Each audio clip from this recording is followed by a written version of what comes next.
はい、こんにちは。雪組です。今回はヒーローの編成別 DPS とスキル回しについて解説をしていきます。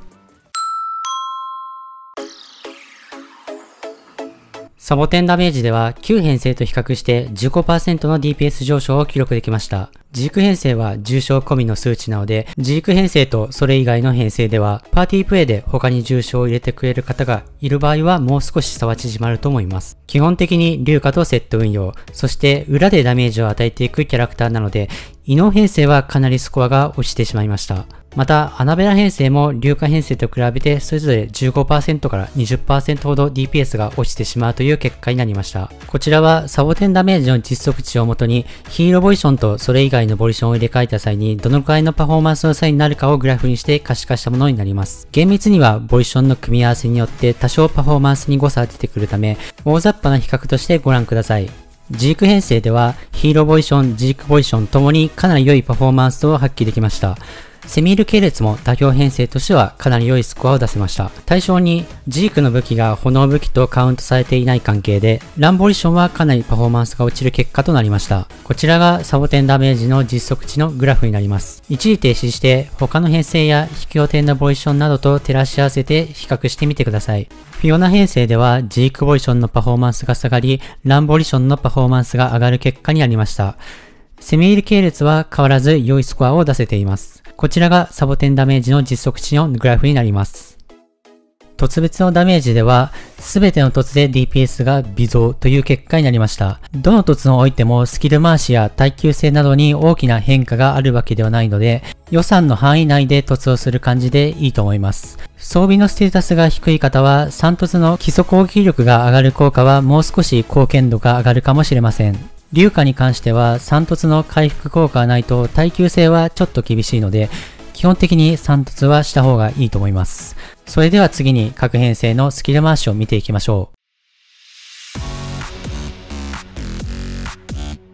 ヒーローは3凸しているとスキル、命中時にヒーローの分身を生成し基礎攻撃力を上げることができるので、3凸している場合はしっかりスキルを命中させるようにしましょう。また、強いスキルを使う前に回避攻撃をして追加の分身を生成しておくのが良かったです。龍華を表にしているときは、通常長押し、回避攻撃のループで殴っていきましょう。ジーク編成ではアバター特性を龍華特性。ジークのスキルを使って回避攻撃をしてヘビの鎖を付与したら、ヒーローのスキルを使って龍華に持ち替えて回避攻撃をしてスキル。通常長押し、回避攻撃のループをしていきます。ヒーローのスキルバフアイコンが6画目に差し掛かる直前、龍華のスキルで言えば残り2秒くらいになったら、ヒーローに持ち替えて連携キャンセル、スキルを命中させて、ジークに持ち替えてまた連携キャンセル、スキルを使って着地をして、龍華にすぐ持ち替えて回避攻撃をしてスキルとループしていきます。次のループからは持ち替えタイミングをバフアイコンで確認する場合はタイミングはそのままですが、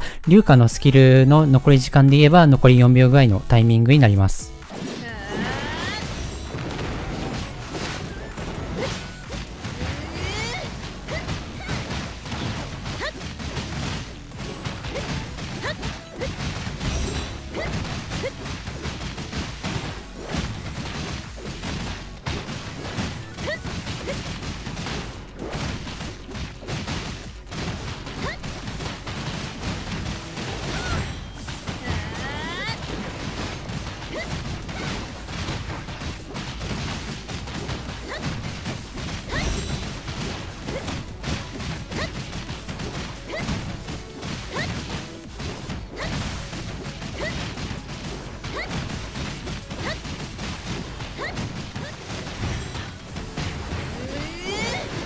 フィオナ編成では、フィオナ特性に三流スキルはハイドロフォーカス、ウェルスプリング。ヒーローのスキルを使って、フィオナの連携スキルとスキル、龍華に持ち替えて回避攻撃をしてスキル、通常長押し、回避攻撃をしていきます。持ち替えタイミングは、バフアイコンではジーク編成と同様に6画目の直前あたり、龍華スキルで言えば残り5秒くらいのタイミングになります。初動はエナジーが足りないので、1.9 ゲージぐらいまで龍華で殴っています。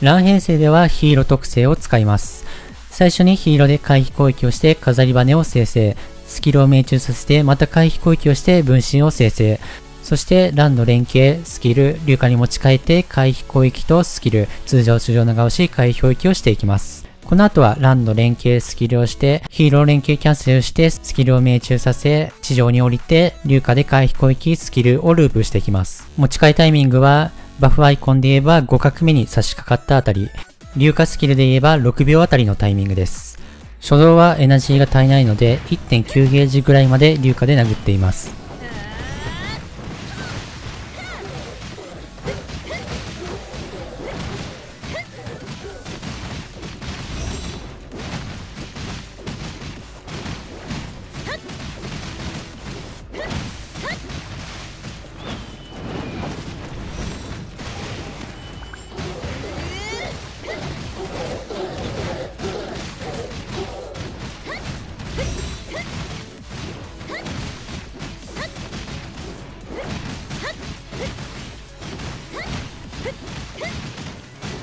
各編成のサボテン動画は DPS ショーケースにまとめてありますので、そちらも合わせてご覧ください。概要欄にリンクを貼っておきます。それでは最後にまとめを述べておきます。ヒーローは DPS は微増ですが、シールブレイクが大きく伸びるのと、基礎攻撃力を上げるという能力がかなり特徴的なキャラクターだと思いました。今後もテストサーバーで新キャラクターの動画やライブ配信も行っていきますので、ぜひチャンネル登録、高評価をしていただけると励みになりますのでよろしくお願いいたします。それではまた次の動画でお会いしましょう。バイバイ。